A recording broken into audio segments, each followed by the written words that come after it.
Bismillahirrahmanirrahim. Assalamualaikum warahmatullahi wabarakatuh. Selamat pagi adik-adik.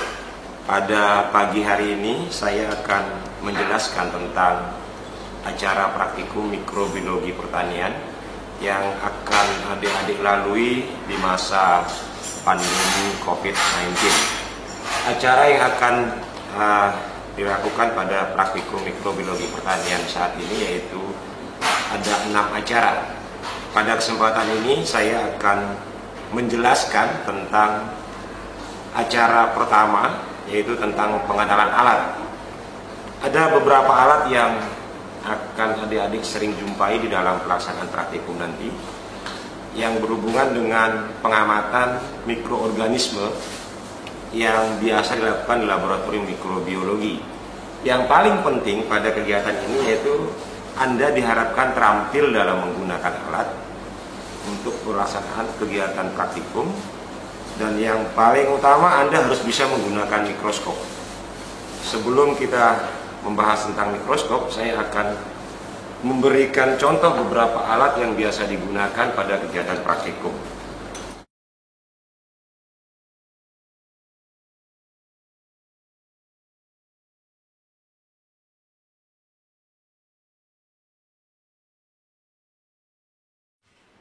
Jadi dalam kegiatan praktikum mikrobiologi ini ada 3 jarum yang biasa digunakan nantinya, yaitu ada jarum preparat. Jarum preparat ini dia lurus saja, tajam ujungnya. Ini biasanya digunakan untuk mengatur preparat kalau sudah ditempatkan pada gelas benda. Yang kedua ada jarum N. Jarum N ini ujungnya ini bengkok. Ini biasanya digunakan untuk mengambil biakan dalam petri. Jadi ujungnya yang bengkok inilah yang digunakan untuk mengambil biakan dalam petri. Sementara yang satu ada namanya ose. Ose ini di ujungnya itu bulat. Biasanya digunakan untuk mengambil biakan dalam bentuk suspensi atau larutan. Jadi satu ose ini bisa digoreskan pada satu petri atau pada gelas benda kalau mau diamati. Jadi ini ada 3 jarum yang biasa digunakan ya. Jarum preparat, jarum N, dan ose.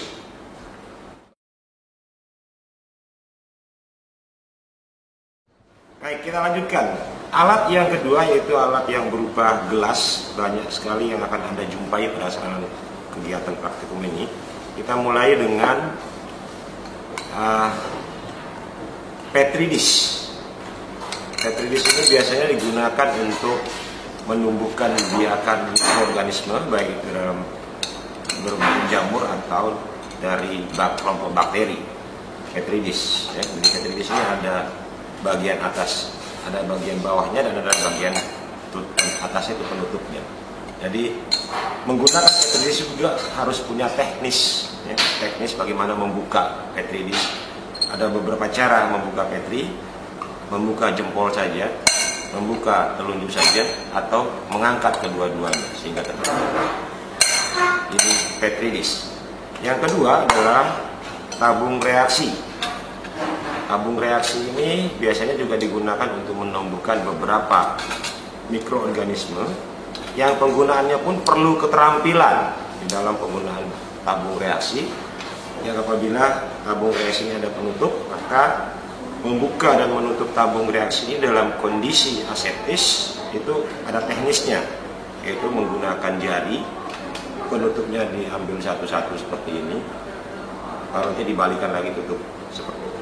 Saya kenalkan dulu, ini adalah tabung reaksi. Baik, yang ketiga selanjutnya yaitu gelas ukur. Gelas ukur ini adalah bentuknya seperti ini. Ukurannya kalau di sini sampai 50 mili. Ada juga yang di bawah ini, ada juga yang di atas ini. Jadi ini adalah gelas ukur. Berikutnya yaitu pipet ukur.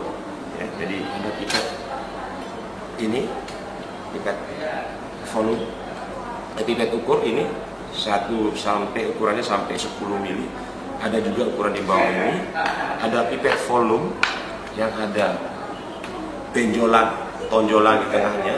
Jadi ini digunakan untuk mengambil volume dalam jumlah tertentu seperti tertera di sini, yaitu 25 ml.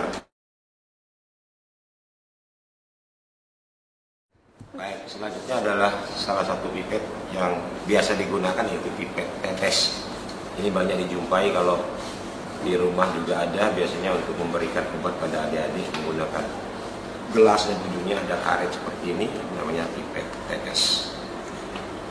Berikutnya ada alat ukur yang lain, yaitu gelas. Gelas ini. Gelas yang berikutnya adalah Erlenmeyer. Biasanya digunakan untuk menyimpan media dalam bentuk cair maupun dalam bentuk padat. Yang lain yang akan Anda sering jumpai yaitu gelas benda. Gelas benda ini ada dalam kotaknya seperti ini, gelas benda. Ini biasanya digunakan untuk membuat preparat. Gelas benda seperti ini. Nah, pasangan dari gelas benda ini adalah gelas penutup. Gelas penutup kotaknya seperti ini. Dia lebih kecil ya, lebih tipis lagi ukurannya. Ini dia. Mudah-mudahan terlihat dengan jelas ya, gelas penutup. Nah, penggunaan gelas benda dan gelas penutup ini biasanya berpasangan. Jadi Anda membuat preparat di gelas benda. Preparat ini nanti kalau butuh buat penutup, makanya gunakanlah gelas penutup seperti ini. Meletakkannya membentuk sudut 45 derajat, terus dilepas pelan-pelan seperti ini. Baik, itu adalah gelas benda dan gelas penutup untuk pembuatan preparat.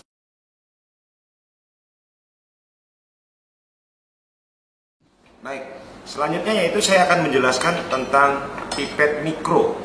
Kalau tadi adik-adik sudah saya jelaskan tentang beberapa pipet, pipet tetes, pipet ukur, terus ini pipet volume. Sekarang saya akan menjelaskan tentang pipet mikro. Nah, pipet mikro ini biasanya digunakan untuk mengambil volume dalam jumlah yang kecil, jumlah yang lebih kecil. Biasanya di bawah 1 mili, di bawah 1 mili. Pipet mikro ini ada ujungnya, ujung pipet yang namanya tip dari pipet tersebut seperti ini. Cara penggunaannya diambil seperti ini, tekan baru dinaikkan. Jadi ini salah satu pipet mikro. Ini juga sama, ujungnya ditekan seperti ini, diangkat, ini ditutup. Karena tip dari pipet ini steril, sehingga harus bekerja secara aseptis. Kalau ujungnya sudah ada seperti ini, terus kita bisa gunakan untuk mengambil cairan dalam gelas atau dalam bentuk apapun, dalam wadah apapun, dengan cara menekan bagian ini sampai diam. Masukkan ke dalam cairan, untuk mengambil cairan dilepas sampai atas. Nah, untuk memindahkannya ke tempat lain, cairan yang ada di dalam pipet ini, tekan sampai diam, terus ditekan lagi sedikit sampai full. Setelah itu dilepas. Nah, pipet ini kalau sudah digunakan, tipnya ini sebaiknya jangan digunakan lagi, sehingga itu bisa dilepas dengan cara menekan bagian yang di depan seperti ini. Nah, pipet mikro digunakan sesuai dengan kebutuhan dan bisa diatur. Angkanya ada di sini, berapa besaran yang mau diambil. Baik, itu tentang pipet mikro.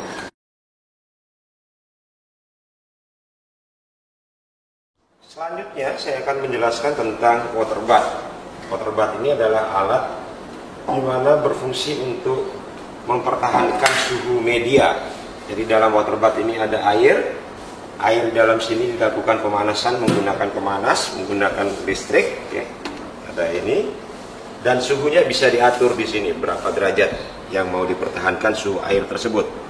Biasanya kalau untuk media, biasanya kita mempertahankan dengan suhu sampai 50 derajat Celcius supaya media yang tadinya padat tetap dalam kondisi cair sehingga bisa dituang pada petri dish. Jadi biasanya di sini disimpan di dalam air yang sudah dipanaskan dan suhunya bisa diatur.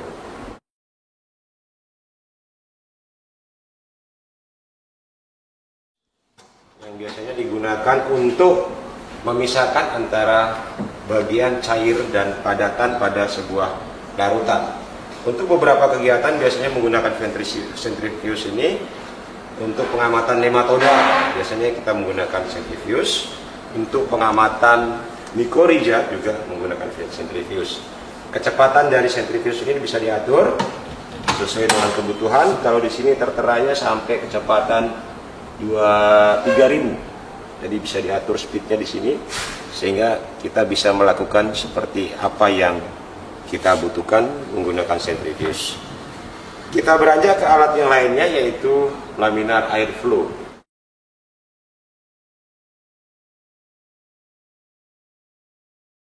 Selanjutnya, alat yang akan sering adik-adik jumpai yaitu laminar air flow. Jadi ini adalah alat yang digunakan untuk melakukan kegiatan isolasi atau pemindahan biakan dari satu media ke media lain. Alat ini bekerja dengan cara penghembusan angin dari atas masuk ke sini, disaring. Anginnya ini disaring. Di dalam sini ada lampu ultraviolet untuk menyaring udara supaya udara yang keluar ke sini yaitu udara yang bersih. Fungsinya penghembusan udara ini supaya udara yang dari luar tidak bisa masuk ke laminar air flow. Diharapkan dengan cara ini bahwa pemindahan atau isolasi mikroba yang kita kerjakan di laminar air flow itu tidak terkontaminasi dengan mikroba yang tidak diinginkan. Jadi cara kerjanya, adik-adik bisa duduk seperti ini. Di sini ada lampunya, ada penutupnya, sehingga bisa bekerja dengan cara terlindungi seperti ini. Fungsinya supaya tidak terjadi kontaminasi dengan mikroorganisme yang ada dari luar ke dalam, karena dari dalam itu sudah ada hembusan udara bersih dari atas dan dihembus ke sini. Jadi ini biasanya kalau mau mengisolasi mikroorganisme dari sebuah lokasi atau dari tanaman sakit itu bisa dilakukan di laminar air flow seperti ini. Di dalam laminar air flow juga jangan lupa pada saat bekerja itu menggunakan lampu bunsen. Jadi harus tetap nyala. Ini fungsinya untuk mengurangi terjadinya resiko kontaminasi dengan mikroorganisme lain. Baik, itu tentang laminar air flow.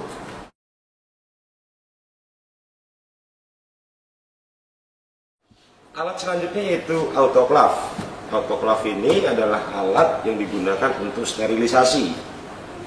Bisa digunakan untuk sterilisasi alat maupun media yang akan digunakan pada saat isolasi. Jadi ingat, bekerja dengan mikroorganisme itu syarat mutlak bahwa alat-alat yang ada itu harus steril. Nah, biasanya disterilkan dalam alat yang disebut dengan autoclave. Autoclave ini bekerja dengan cara tekanan uap air. Jadi air dimasukkan ke sini. Nah, setelah ini nanti ada pemanasnya. Di bawahnya ada pemanasnya. Uap panasnya inilah yang akan mensterilkan semua bahan atau benda yang dimasukkan ke sini. Alat ini bekerja pada suhu 121 derajat Celcius, tekanan 2 atmosfer. Sterilisasi itu biasanya kita lakukan selama setengah jam. Jadi setengah jam itu pada posisi suhu 121 derajat Celcius, tekanan 2 atmosfer selama 30 menit. Nah, untuk mengoperasikan ini biasanya kita minta bantuan laboran, karena kalau semua orang mengerjakan nanti akan membahayakan, karena alat ini juga kalau tidak tahu menggunakan akan membawa resiko. Sehingga untuk mengerjakan sterilisasi biasanya kita dibantu oleh seorang laboran yang sudah paham dengan alat ini, yaitu autoclave.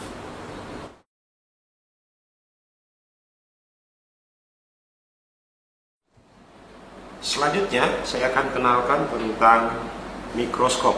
Jadi mikroskop ini alat yang akan adik-adik banyak jumpai dan mengerjakan mikroorganisme, pengamatan mikroorganisme di mikroskop.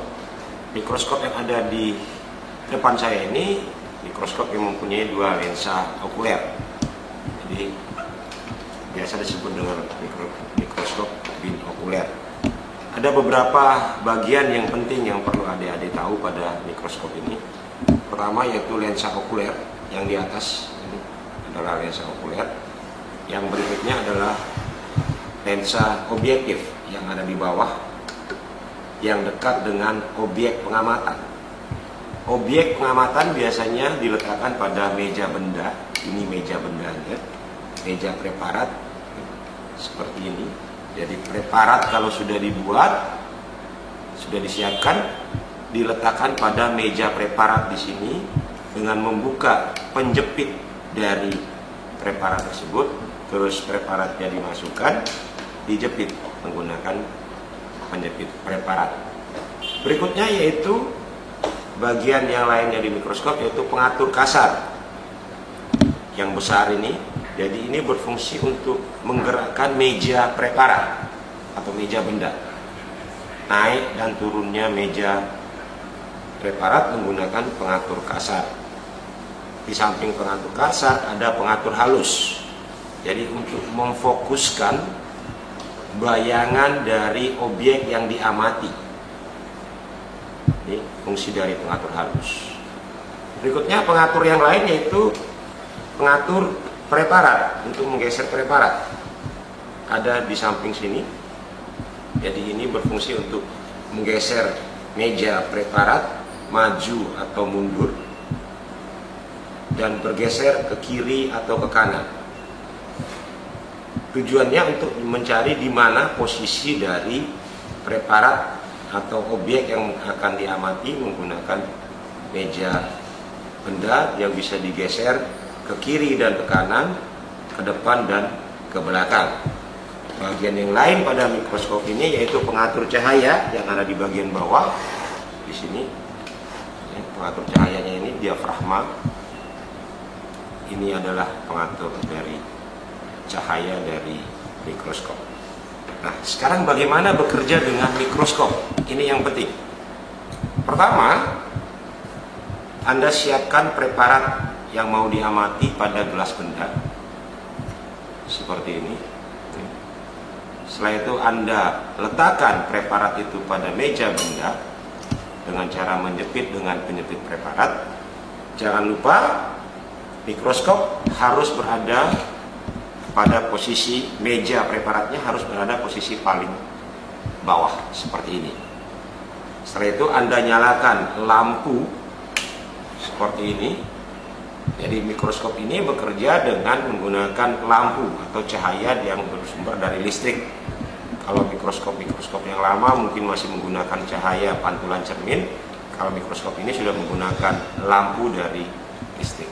Lampunya dinyalakan, cahayanya bisa diatur sesuai dengan kekuatan mata Anda. Sebelah kanan ini bisa diatur. Kalau terlalu terang bisa digelapin, kalau gelap bisa diterangin. Nah, mengamati objek pada mikroskop dimulai dengan pengatur kasar dengan cara menggeser ke atas. Menggeser ke atas meja preparat atau meja benda. Mata Anda diletakkan pada lensa okuler seperti ini. Lensa okuler ini bisa digeser sesuai dengan jarak pupil mata. Jadi kalau jarak pupil matanya lebar bisa ditarik seperti ini. Jarak pupil matanya merapat bisa dirapatkan seperti ini. Posisi mata Anda jangan sampai menempel pada okuler, tapi di atasnya. Upayakan sampai terlihat hanya satu lingkaran pada dua lensa okuler tersebut. Kalau itu sudah terjadi, geserlah meja preparat ke atas pelan-pelan menggunakan pengatur kasar. Naik seperti ini. Naik terus. Kalau sudah ada objek pengamatan terlihat, maka coba digeser meja preparat ini pelan ke kiri atau ke kanan, ke depan atau ke belakang. Kalau dia ikut bergerak, maka bisa dipastikan bahwa bayangan itulah yang akan diamati. Tapi kalau dia tidak bergerak pada saat Anda menggeser meja preparat, berarti bayangannya itu belum ditemukan. Diulangi lagi menggunakan pengatur kasar, menaikkan atau menurunkan sehingga ditemukan bayangan benda lagi. Untuk memfokuskan bayangan yang Anda amati, lebih jelasnya lagi menggunakan pengatur halus. Karena begitu saat Anda menggunakan pengatur kasar, hanya bayangan kasarnya saja yang Anda temui. Tapi untuk memfokuskan, maka gunakanlah pengatur halus yang kecil dua ini. Kalau sudah, maka pengamatan Anda sudah terlihat jelas. objek dari pengamatan Anda itu bisa Anda tuangkan dalam bentuk gambar. Biasanya kalau di praktikum mikrobiologi itu ada buku kerja yang Anda menuangkan kembali hasil pengamatan Anda di mikroskop pada buku gambar. Jadi demikian yang mikroskop. Saya ingatkan bahwa lensa objektif, ya, lensa objektif ada macam-macam. Ada perbesaran 10, ada perbesaran 40, ada perbesaran 100. Jadi mulai bekerjanya menggunakan perbesaran yang paling kecil, perbesaran 10 dulu. Baru nanti perbesaran 40 yang ini. Terakhir kalau belum bisa teramati juga menggunakan perbesaran 100 yang lensa objektifnya. Sementara lensa okuler itu biasanya hanya satu perbesaran, itu perbesaran 10. Sehingga hasil bayangan dari mikroskop itu adalah hasil kali antara lensa okuler dengan lensa objektif. Jadi kalau di okulernya 10, di objektifnya 40, berarti hasil perbesaran tersebut adalah 10 kali 40, berarti perbesarannya sama dengan 400 kali dari yang asli. Baik, demikian tentang beberapa peralatan yang biasa akan adik-adik temui di praktikum mikrobiologi. Sambil jalan nantinya kita akan juga menjelaskan beberapa alat mungkin yang spesifik digunakan dalam kegiatan-kegiatan praktikum mikrobiologi. Demikian pengenalan alat di sesi pertemuan kita saat ini, acara 1, yaitu pengenalan alat pada praktikum mikrobiologi. Terima kasih. Wabillahi taufiq wal hidayah. Assalamualaikum warahmatullahi wabarakatuh.